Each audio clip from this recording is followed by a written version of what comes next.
dado los lineamientos jurídicos sin perder de vista los aspectos sociológicos. Estuvo programado para impartir una conferencia sobre drogas y violencia el doctor Francisco Javier Álvarez García. Nuestro colega lamentablemente está en este momento en recuperación después de una inesperada intervención quirúrgica que le ha impedido viajar de Madrid aquí con nosotros, y ello implica que tengamos que hacer un cambio del programa en donde tocaremos el mismo tema, pero con la participación siempre exitosa de la doctora Araceli Manjón Cabeza Olmeda, quien amablemente aceptó estar en esa sustitución inesperada y a quien le agradezco en verdad su ayuda, su sentido de compañerismo para con el doctor Francisco Javier Álvarez García, que ya también ha estado en otras ocasiones con nosotros y que ahora en verdad deseamos su pronta recuperación como le hemos hecho notar. En otro sentido, también está acompañándonos para este trabajo académico el maestro Roberto Carlos Fonseca Luján, que el día de mañana lo vamos a tener la oportunidad de escucharle como moderador en una mesa redonda muy importante. Pero lo que quiero destacar ahora es que el tema al que nos vamos a referir es un tema de particular relevancia en cuanto a la violencia que ha implicado el tema de las drogas y que en alguna forma se planteó el día de ayer, aunque entraremos en forma concreta al mismo en esta mañana. Gracias, doctor Araceli, gracias, doctor Roberto Carlos, y para ellos, si son tan amables, quisiera les ofreciéramos un aplauso bien merecido.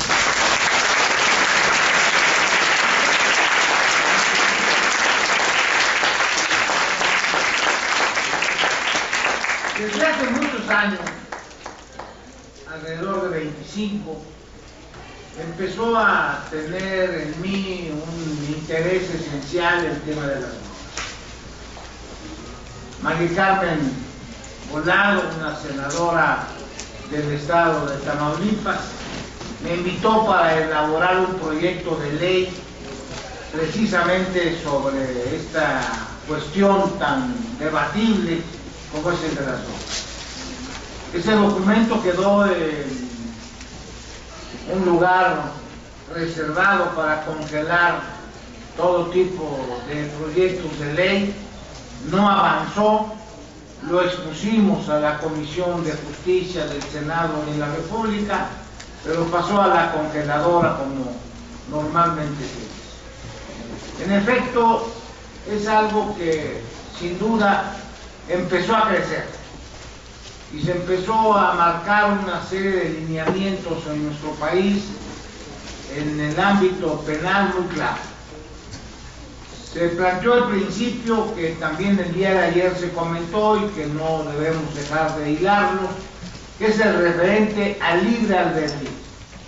La libertad de la que gozamos todos los seres humanos para decidir con nuestro cuerpo siempre y cuando no afectemos a terceros. En este renglón, nuestro Código Penal primero y después nuestra Ley Federal de Salud han sido muy precisos en cuanto al respeto del libre albedrío.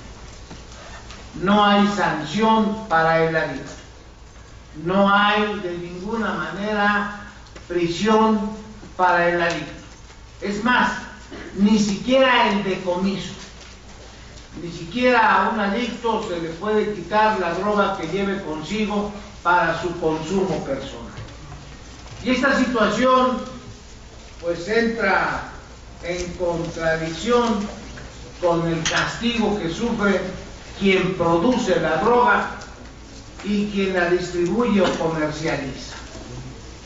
Es inexplicable que se autorice el consumo, pero por otro lado no existe sino una acción penal rígida en contra del productor y por supuesto aún más en contra del comerciante, del que comercializa la droga. Y han logrado los medios de comunicación, los intereses creados, satanizar al comercializador de la droga. Le llaman el narcotraficante, el perverso, el culpable de los daños de la humanidad. Es un comerciante, como el que vende ropa, como el que vende automóviles, en un sentido estricto. Que está en la ilegalidad, es cierto, es un comerciante ilegal.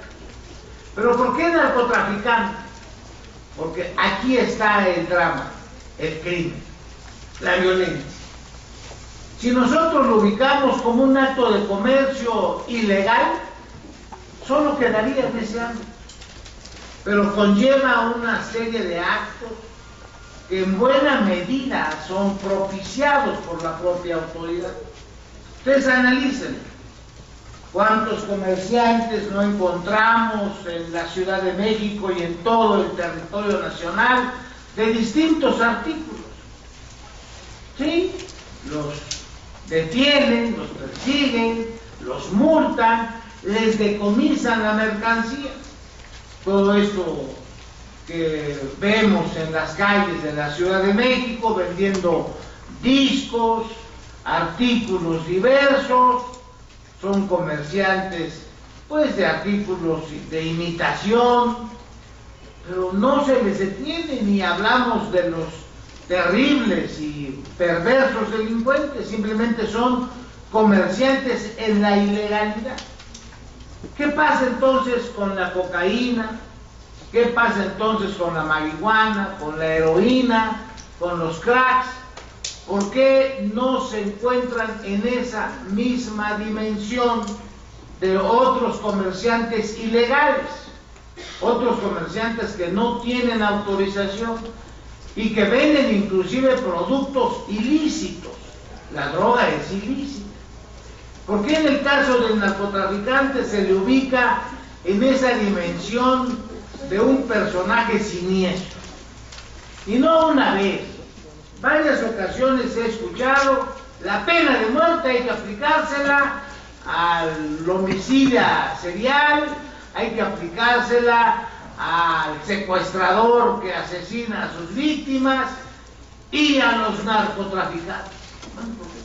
Porque envenenan a nuestra juventud, porque hacen daño. Y no hace daño otros artículos también. Alcohol ilegal, ahora los cigarros que ahora se venden de manera espectacular, en forma ilícita también. Hay un gran contrabando de cigarros, marcas que no se conocían y aparecen ahora en el mercado ilícitamente. ¿Qué pasa con ese comerciante? Se le decomisa. Solo en los casos de los grandes comerciantes de estos artículos se les llega a detener por introducción de mercancía ilegal, por contrabando, pero el que anda vendiendo en la calle no pasa de decomisarle su charola de cigarrillos y no pasa más. Pero ¿qué sucede en el fenómeno del comerciante que vende la droga? Ese se le ubica en qué ámbito de la perversidad social. Se le ubica como el hombre más de veras peligroso de la colectividad y se toman actitudes verdaderamente rígidas y se vuelven los enemigos públicos número uno. ¿Y cuánto se gasta para actuar en esas circunstancias? Bueno, cantidades impresionantes. El Chapo Guzmán hoy por hoy es el enemigo número uno del mundo. El Chapo. Y la pregunta es, ¿lo detienen al Chapo? ¿Ya con eso se acabó la droga? ¿Ya no se va a vender aquí en las islas? Le platicaba a la doctora Araceli que la invitaba a comprar aquí, atravesábamos 100 metros y ahí había un comercio muy muy adecuado, respetuoso, amable. Cuando van gentes adultas, hasta de ustedes les hablan. En fin, un trato respetuoso y aquí así es esto. Entonces yo le planteo de manera muy concreta a este auditorio reflexiones. Reflexiones que es lo que más nos debe llevar a conclusiones. Porque ahí está una serie de razones que se presentan de manera sui generis, donde el dinero, donde la intervención del Estado es fundamental. Según la Oficina del Delito y las Drogas de las Naciones Unidas, el crimen que implica, según ellos, la venta del narcotráfico deja ganancias anuales en el mundo superiores a los 500,000 millones de dólares. Una cifra que hay que ponerla por escrito para llegar a entenderla. 500,000 millones de dólares anuales. Divídanlo entre 365 días. Ahí podrán darse cuenta de la dimensión de lo que estamos hablando. Consideren que el presupuesto de la Federación, que corresponde a todo el 2015, no llega, haciendo la conversión, a 300,000 millones de dólares. Está en 230, 240,000, o sea, menos de la mitad. ¿Qué significa esto? Va a poderse combatir ese comercio, ese filón de oro que es la droga. Por el contrario, disminuye el número de adictos, hay menores, por el contrario, crecen más.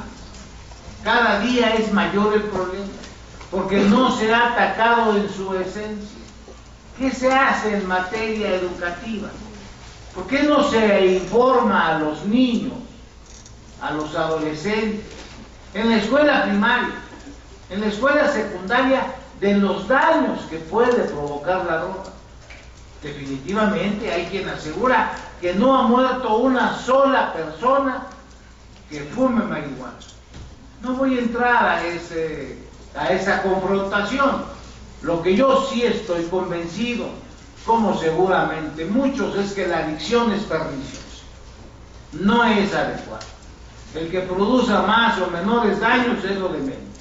Lo cierto es que son estimulantes que afectan el cerebro, que crean situaciones distintas, como tampoco es bueno el alcohol, tampoco es bueno el tabaco, tampoco es bueno el juego, tampoco es bueno una adicción a la neurosis, como suele también tener algunos personajes o personas. Definitivamente considero que son elementos negativos, contrarios al buen desarrollo del ser humano.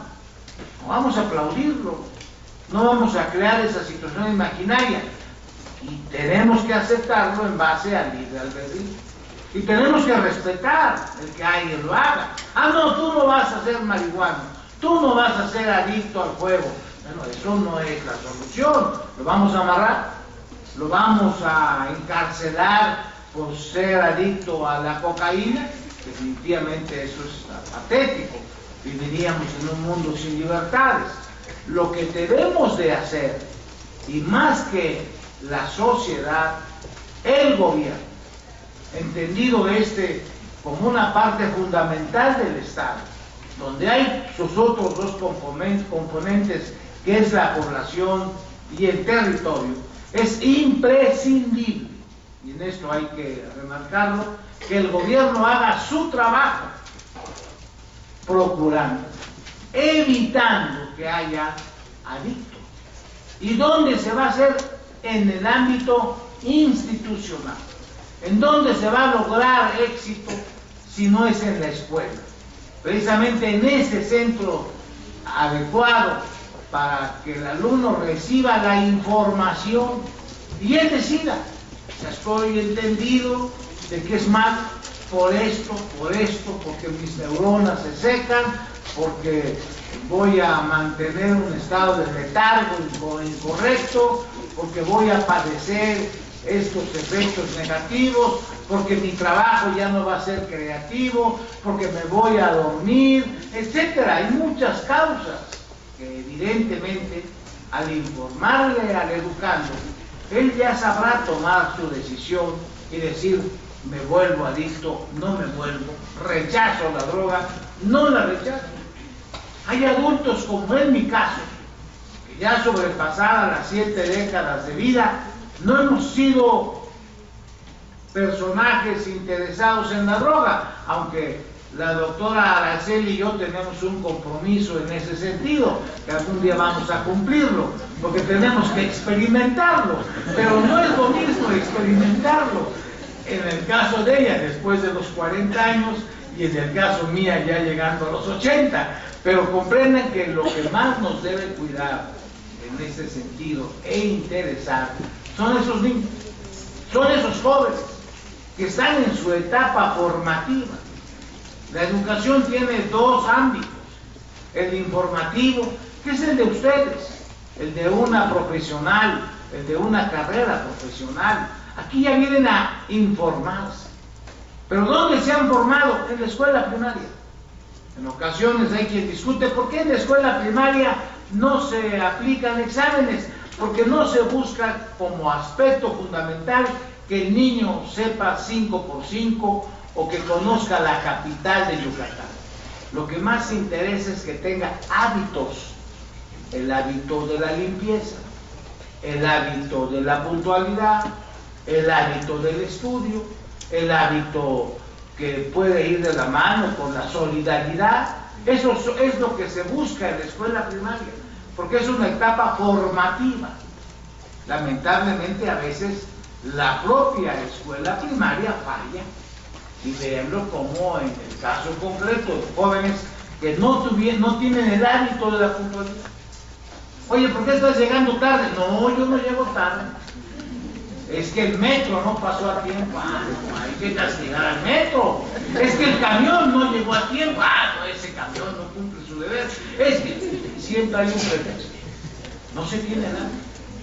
Hay jóvenes, niños que ya saben que su escuela es antes de las 7 de la mañana y llegan a las 6:30, porque tienen el hábito de bañarse todos los días, ya casi de forma innata entran a la regadera. En cambio otros, como los gatos, les tienen temor al agua y hacen de ello pues una situación, estoy enfermo, y evidentemente están en su derecho. En esta dimensión, la formación en la escuela primaria, en la escuela secundaria es fundamental. Los hábitos, vamos a crear hábitos en esos niños, en esos adolescentes. Va a ser fundamental esa posibilidad que tiene el Estado y que no ha aprovechado y que no la desarrolla. La droga no se combate con balas, la droga no se combate con soldados en la calle. Si en algún lugar hay soldados, si en algún lugar hay policías, es en Guerrero. El antiguo puerto tan bello de Acapulco, el que vaya ahora a descansar, va a encontrarse una costera Miguel Alemán llena de soldados, marinos, policías federales, policías estatales, todos ellos muy discretos, arriba de una camioneta, con una metralleta apuntándole a los particulares. ¿Y de qué sirve? Vean ahí ahora en su internet cuántos muertos hubo ayer en Acapulco. Diario, 6, 7 muertos. Yo soy del estado de Guerrero y les garantizo que esto no se da. Él no era lo cotidiano. Es un estado violento que tiene un comportamiento particular, sus componentes, sus ciudadanos, pero definitivamente muertos, 5, 7, 8 muertos, y todo motivado por el llamado crimen organizado. O sea, hasta eso que tiene una denominación agradable, crimen organizado. No falta que pongan sociedades anónimas para hacerlo más espectacular. Crimen organizado, vean ustedes qué manera tan grata, crimen organizado, no es el desorganizado, no, ya en ese hay orden, hay democracia, se eligen a los líderes, votan por el Chapo, votan por el Señor de los Cielos, que tiene además un apodo precioso, el Señor de los Cielos. Imagino ahí bajar a Jesucristo, a darle pues sueños gratos a sus consumidores. Pero volviendo al tema nuestro, el trabajo que debe realizarse debe orientarse hacia el ámbito escolar. ¿Cómo sería el panorama? Que en esta tan traída y llevada reforma educativa, que yo no sé, a pesar de que soy profesor, en qué consiste. Yo solo sé que hacen exámenes y que salen reprobados, y de que el que los hace no es maestro, el que lo hace es un político ahí de este que ha ocupado todos los cargos y que ahora habla mucho y no hace nada. Esa es la reforma educativa que yo he percibido como padre de familia, como ciudadano, como profesor. Pero una reforma educativa es que todos los días en las escuelas primarias, secundarias y aún preparatorias, de 7 a 8 de la mañana, clase sobre adicciones. Todos los días. Porque es un trabajo permanente, constante. No puede ser aislado. Que forme parte de la materia de esa asignatura, formación cívica y ética, que no conozco tampoco sus contenidos, porque lo mismo habla de preservativos, que habla de pararse firmes cuando está la bandera nacional, y es una verdadera asignatura llena de diversidad de puntos, de aspectos que no llevan a nada saludable, porque en México, indebida y antipatrióticamente, desapareció el civismo, que es la formación del ciudadano, y que eso es lo que debió haberse hecho siempre, formar ciudadanos, algo que hemos perdido totalmente. Pero volviendo al tema de las adicciones, una clase diaria, eso sí, la reforma educativa, diaria, los maestros capacitados para informar este aspecto. Se habla mucho, y para mí esto es verdaderamente absurdo, de la legalización de las drogas. Inclusive en este sentido escrito, drogas y legalización. En España me hicieron favor de publicar también una obra en el mismo sentido. Esta es una editorial española de Ramón Arces, drogas entre el derecho y el tráfico. Coincidentes. ¿A dónde voy? A precisar una diversidad de ideas, de distinta naturaleza, desde las opiniones de personajes relevantes, premios Nobel, políticos encumbrados, responsables, porque hay de todo, que al final coinciden. No es posible esta contradicción, permitir el uso de las drogas y prohibir su comercialización. Llego hasta aspectos económicos. A la recomendación de la Universidad de Oxford, México saldría de su drama económico, como también Colombia, Perú y otros países que son productores de droga, en el momento en que se permita la venta correcta, adecuada, institucional, ordenada de la droga. Pero ¿por qué no entonces, ante esta circunstancia que parece incontrolable? Ayer la doctora Araceli Mancón lo dijo, el planteamiento de las Naciones Unidas era un planteamiento absurdo, era un planteamiento desalocado, era un planteamiento verdaderamente irresponsable. Vamos a acabar con las drogas. Y ese eslogan en México también se usó. Vamos a acabar con las drogas. Pues no acabaron con las drogas. Las drogas acabó con ellos. Que al final terminaron sus periodos gubernamentales y lo único que dejó el señor Calderón fueron 70,000 muertos. 70,000 muertos enterrados en fosas comunes o en lugares que solo eran controlados por las mafias. Ante este panorama dramático, se tiene que dar un cambio total en este renglón. No podemos continuar con ello y los intereses creados son los que más se oponen. En México, ¿quién controla la droga? Y esto no es sino un ejemplo del mundo. ¿Quién la controla? ¿Quién es el que maneja la droga en México? ¿El Chapo Guzmán? No, él es como ese renglón de las películas, el transportador, es el que los lleva. Pero ¿quién es el que le da a él la droga? Pues el sistema político. ¿Quiénes son los grandes narcotraficantes de México? Los políticos. Yo voy a dar conferencias a provincia y hay siempre un soldado que cada vez los veo más feos. Es algo que me impacta. Yo no sé si sea condición sine qua non. Si eres feo, serás soldado. Además, imbañable. Ellos nunca fueron a la escuela primaria para tomar el hábito de la limpieza. En ese sentido, bueno, pues se le acerca uno y hay que tomar aire antes. Ya que se le acerca uno, me revisa mis cosas con sus manos sucias. ¿Qué busca, señor? Droga. Digo, ¿quieres ver dónde está la droga en México? Sí, dígame, en Los Pinos.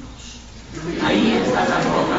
En unas bodegas que está atrás, ahí está la cocaína que decomisan. Porque a la hora que queman la droga, no es más que azúcar gras.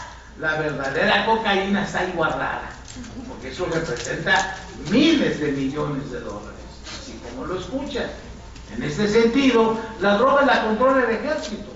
La droga la controlan los hombres del poder, que son los que no quieren que se legalice ni la venta ni la producción. Son ellos. Hay que ver, y esto es elemental en criminalística.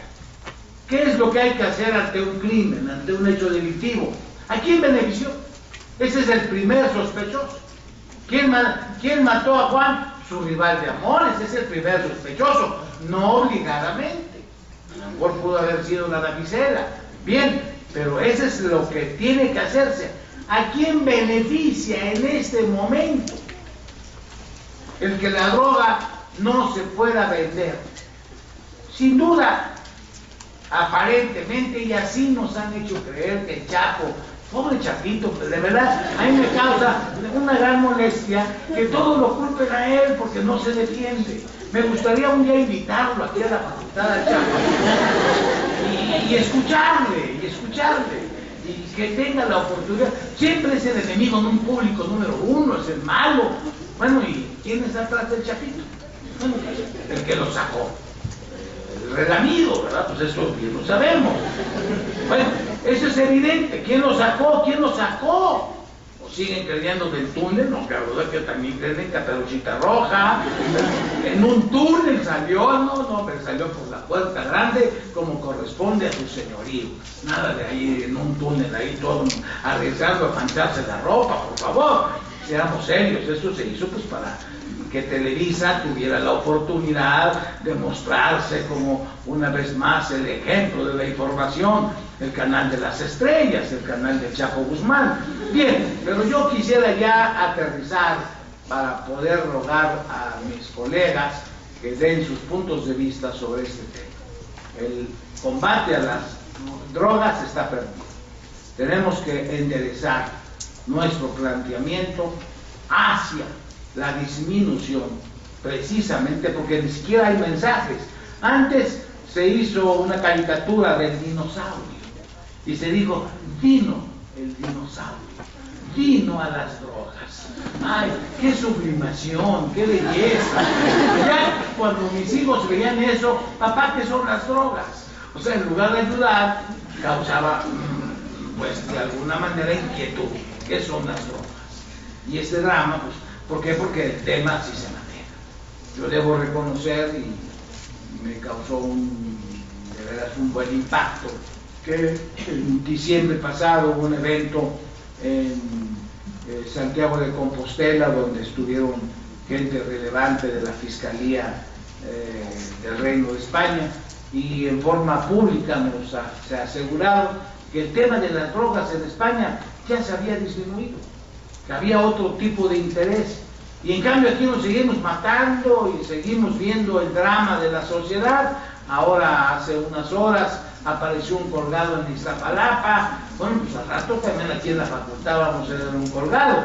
Y eso pues implica la penetración de este mundo en la que el gobierno tiene mucho de responsabilidad. Yo no oculto ni trato de ocultar el sol con un dedo.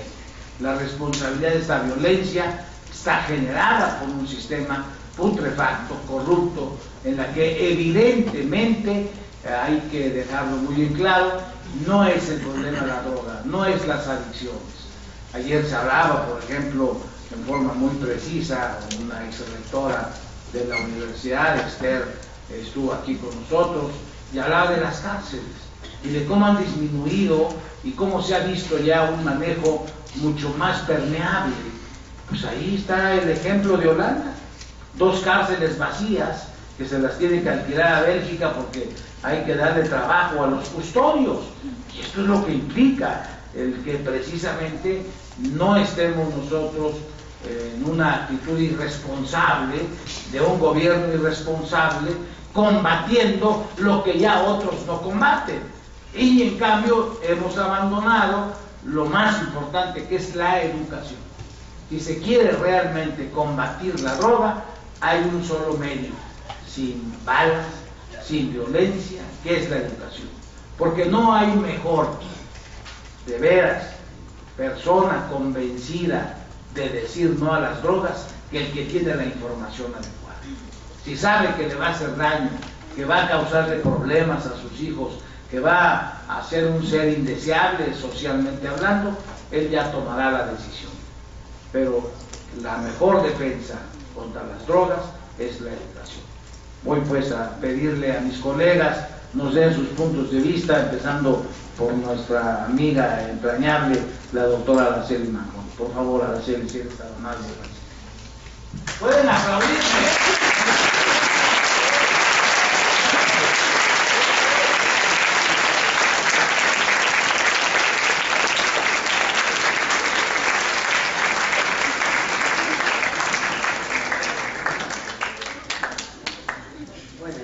Aplaudirte porque hablar después de ti es muy complicado.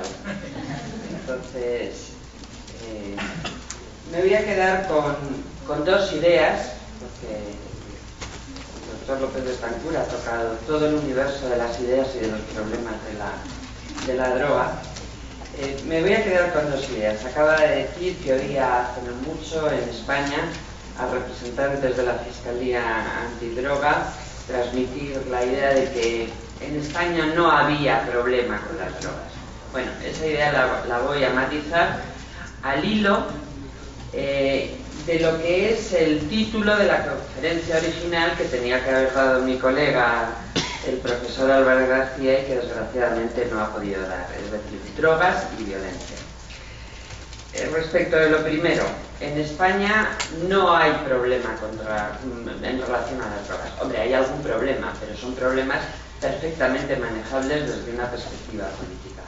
Y sobre todo esa afirmación, ya no hay problemas, es una afirmación que hacemos por comparación con la situación que existía en los años 80, cuando la heroína causó estragos. La heroína en los años 80 en España fue responsable de que toda una generación quedase destruida. Toda una generación.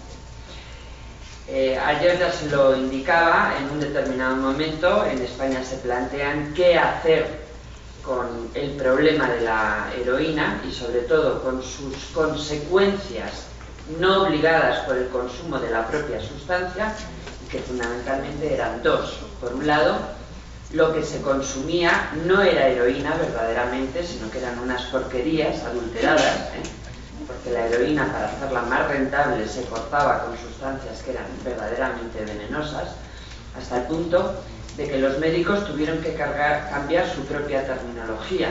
En un principio se decía que los consumidores morían por sobredosis de heroína, y en un determinado momento los médicos empezaron a darse cuenta que los que morían no era por sobredosis de heroína, porque o la cantidad de heroína que habían ingerido era poquísima, o incluso lo que habían ingerido no era heroína, sino otras sustancias, con lo cual tuvieron que cambiar la terminología y dejar de hablar de sobredosis de heroína. Nadie se moría de sobredosis de heroína, porque los vendedores tendían a estafar al comprador, evidentemente no le vendían una heroína tan pura como para matarle, y empezaron a hablar de reacción aguda al consumo de la sustancia. Ni tan siquiera la llamaban heroína, era la sustancia. Y la prueba de que esto era así, de que lo que se estaba consumiendo no era heroína, sino heroína ilegal, es decir, una porquería, era la siguiente. Médicamente se sabe que ante una sobredosis de heroína hay 10-12 horas en las que se puede reaccionar adecuadamente y hacer revertir el síndrome inyectando al sujeto naloxona, que absorbe los efectos de la heroína, entonces neutraliza la sobredosis. Es decir, hay un margen de 10 o 12 horas en las que el sujeto no muere, sí, y cabe la intervención salvadora. Pero la policía informaba a los médicos de que cuando encontraban los cadáveres todavía tenían la aguja pinchada. Es decir, en el mismo momento de empezar a inyectarse la sustancia morían. Por lo tanto no era heroína, porque la heroína, insisto, tiene un lapso de 10-12 horas en las que con una intervención médica apropiada, que es una inyección de naloxona, es decir, algo muy sencillo, revierte el síndrome. Claro, cuando ahora decimos que en España no hay problema, y cuando digo España, extiéndanlo a todos los países de la Unión Europea, que la situación es exactamente la misma. No hay problema, queremos decir que no había aquel problema de aquellas muertes, y lo que era más llamativo desde el punto de vista de la población, entonces existía lo que llamábamos delincuencia drogoinducida. Es decir, la heroína, el mantenimiento de la adicción a la heroína era caro, y la gente tenía que atracar farmacias, particulares, tiendas, para conseguir la cantidad de dinero suficiente para poder seguir consumiendo heroína. Con lo cual había dos graves problemas: uno, inseguridad ciudadana.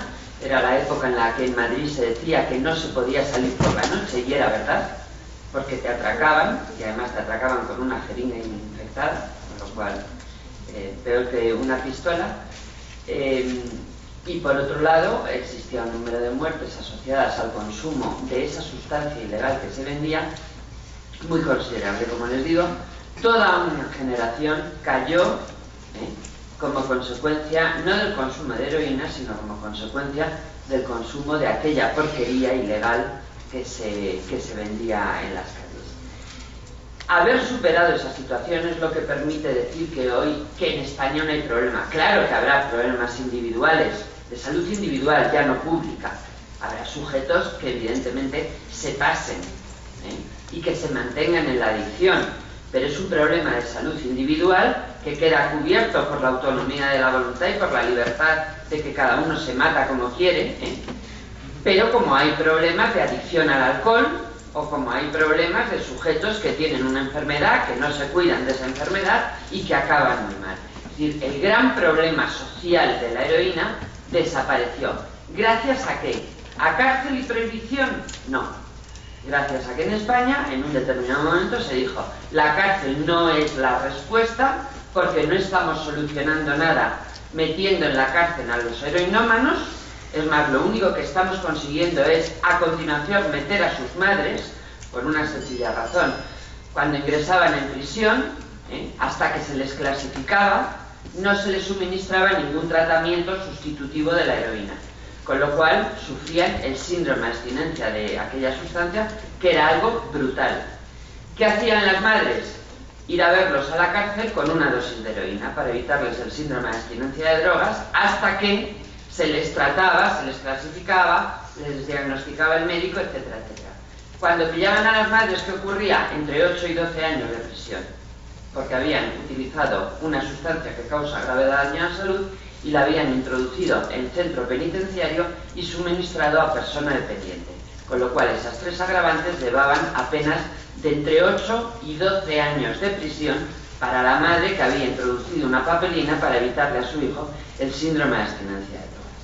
Cuando se vio que eso no era la solución, y que aquello era un drama, un verdadero drama, se decidió iniciar las políticas de reducción de daños. Estas de las que Naciones Unidas no quería ni oír hablar porque se iba a acabar con las drogas.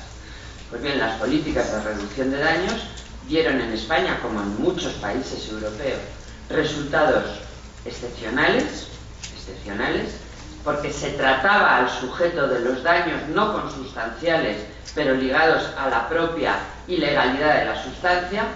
Al aplicar tratamientos de reducción de daños, conseguías, no todos, pero sí algunos, traerlos al sistema sanitario. Es decir, cuando tú una noche les proporcionabas una jeringa limpia, al día siguiente les convencías de que debían utilizar preservativos, porque claro, el SIDA se extendía de una forma brutal porque compartían la jeringuilla infectada. Otra noche conseguías llevártelos a una camioneta donde, además de darles una dosis de metadona, un sustitutivo, hablabas con ellos. Es decir, poco a poco conseguías acercarlos no al mercado negro, sino al sistema sanitario. Bien, esas políticas dieron sus resultados. La heroína hoy no es un problema en España y les pongo un ejemplo para que me entiendan. Durante los años 80, en España se hace todos los años una encuesta muy seria que la hace el Instituto de Investigaciones Sociológicas, el Centro de Investigaciones Sociológicas, en las que se les pregunta a los españoles cuáles son los 20 problemas más importantes que hay en el país. Durante los años 80 y los primeros 90, siempre había 3 problemas que ocupaban el puesto 1, 2 y 3, que variaban de un año a otro, pero siempre eran los 3, y eran el terrorismo, era la época dura de ETA, se entiende, el paro, porque la situación económica en España era lamentable, había una inflación del 20 y tantos % y un paro salvaje, y las drogas. Unos años la droga estaba antes y luego el terrorismo y luego el paro, otro año estaba el paro, pero siempre, durante muchos años, esos eran los 3 problemas que preocupaban más a los españoles. Desde hace 12 años, en las encuestas del CIS, que como les digo, preguntan por los 20 primeros problemas, no aparece la droga. ¿Por qué? Porque está en el puesto 30, en el 35, es decir, muy lejos de lo que es una preocupación social.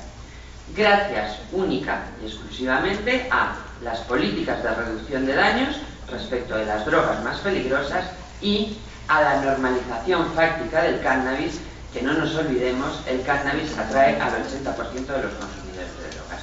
Por lo tanto, si tú resuelves la relación de los consumidores con el cannabis, estás resolviendo una bolsa de problema excepcionalmente grande. Por eso hoy decimos que en España no hay problema de drogas. Naturalmente que hay problemas de salud individual, pero ya no son ni de salud pública, ni de seguridad ciudadana, ni de delincuencia, ni de cárceles llenas de madres por introducir una papelina de heroína a su hijo. Ya no es ese el problema. Esa era la primera idea que quería subrayar en relación a la afirmación que ha hecho el doctor López de Franco. La segunda, y siguiendo el título de la ponencia: drogas, crimen organizado, violencia. Bueno, probablemente muchísima gente se representa estos 3 términos como íntimamente vinculados. Bueno, drogas y crimen organizado, ¿está vinculado? Sí, obvio, evidentemente.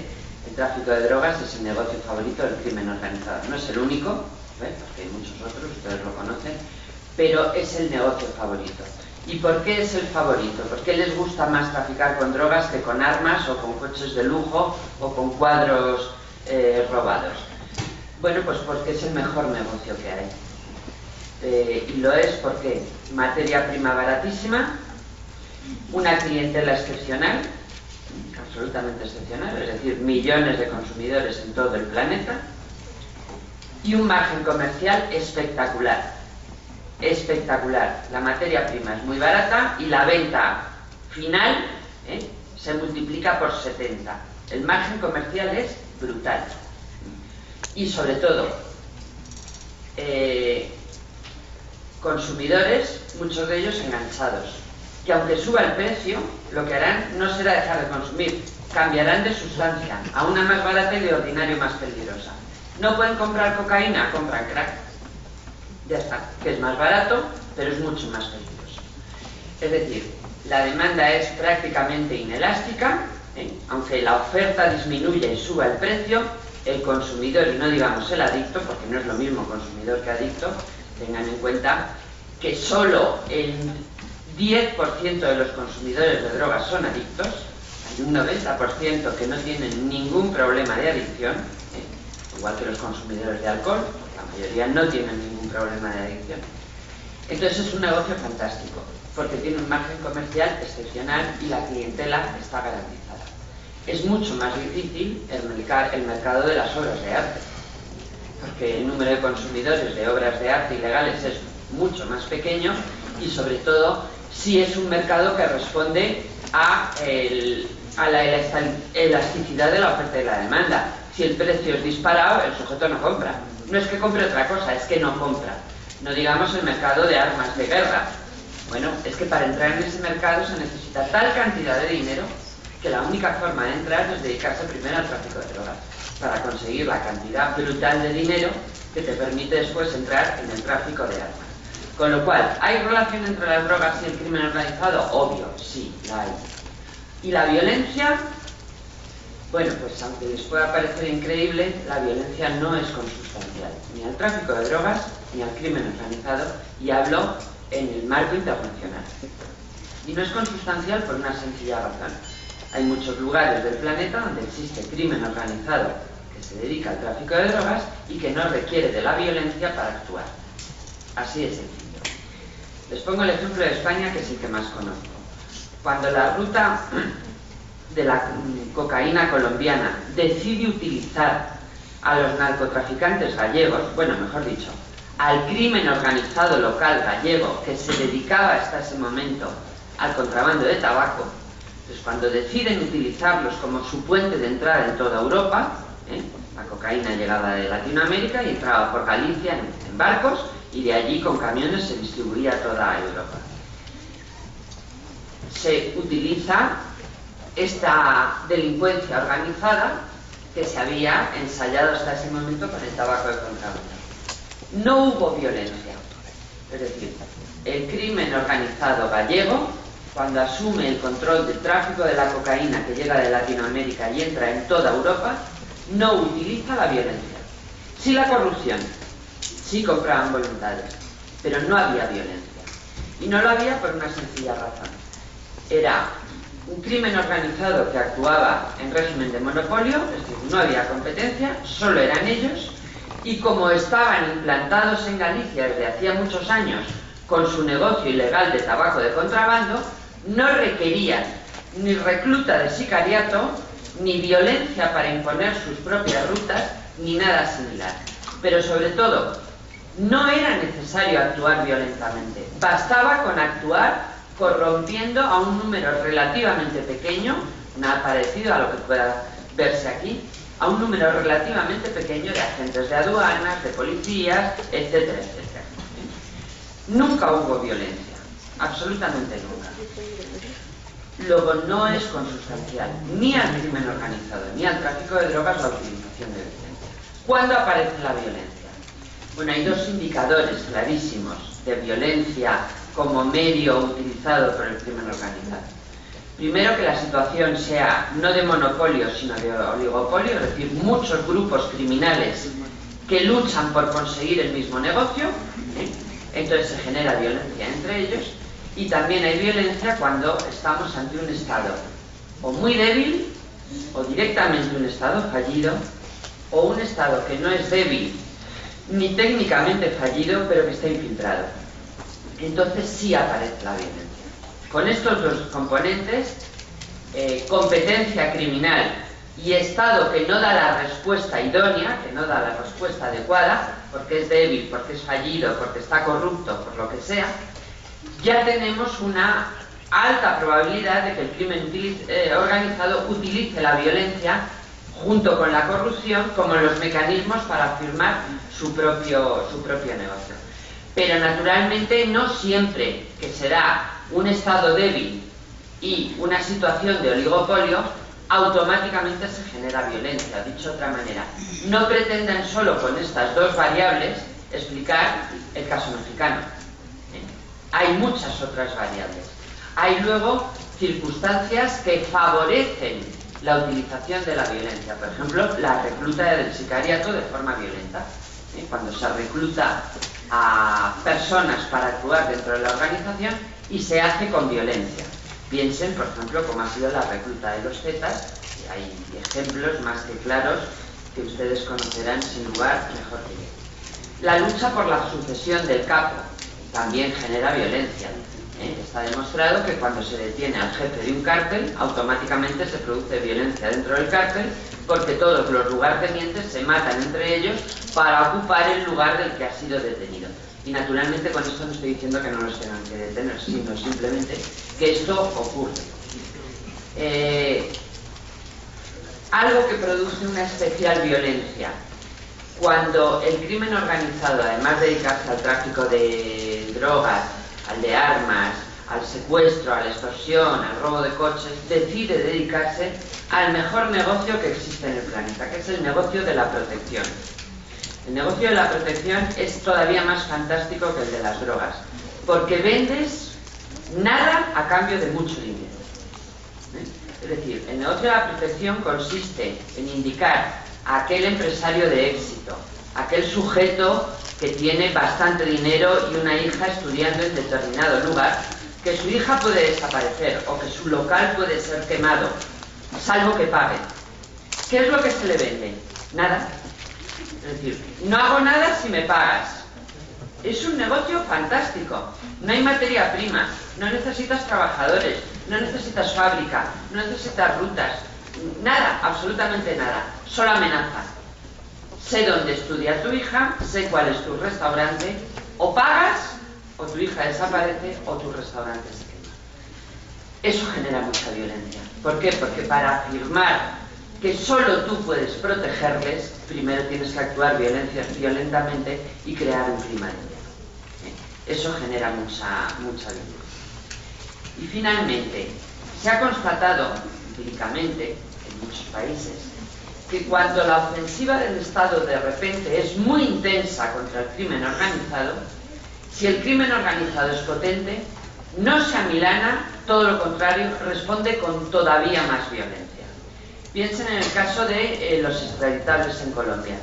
Cuando Colombia lanza una ofensiva muy potente contra ellos para extraditarlos, ellos responden con atentados de alta intensidad. No se acobardan y plantan cara al Estado. Lo mismo ocurrió con la mafia. Cuando el Estado italiano perdió ciertas dosis de infiltración, recuerden la época en que la mafia y la democracia cristiana eran lo mismo, exactamente lo mismo. Bueno, cuando eso empieza a disminuir, el Estado lanza una ofensiva potente contra la mafia y la mafia responde con atentados de alta intensidad. Es decir, no se asusta y entonces empieza a asesinar a jueces y fiscales, a volarlos en medio de una autopista. Si para matar a un fiscal tiene que matar a 20 personas más, lo hacen. Es decir, desaparece lo del tiro en la nuca, ya son atentados de altísima intensidad.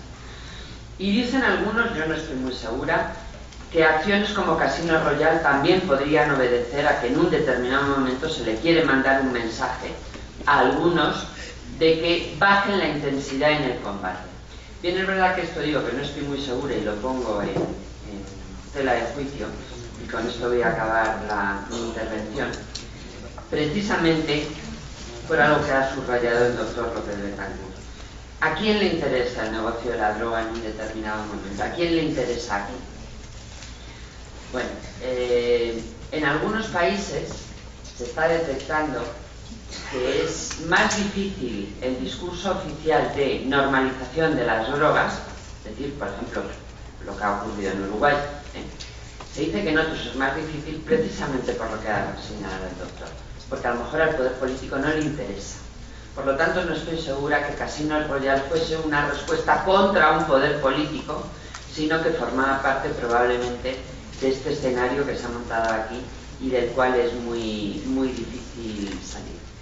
En definitiva y en resumen, reconociendo que hay situaciones que favorecen la utilización de la violencia y situaciones en las que se suele utilizar violencia, sin embargo, no se puede afirmar que ninguna de ellas sea por sí sola la causa de la violencia.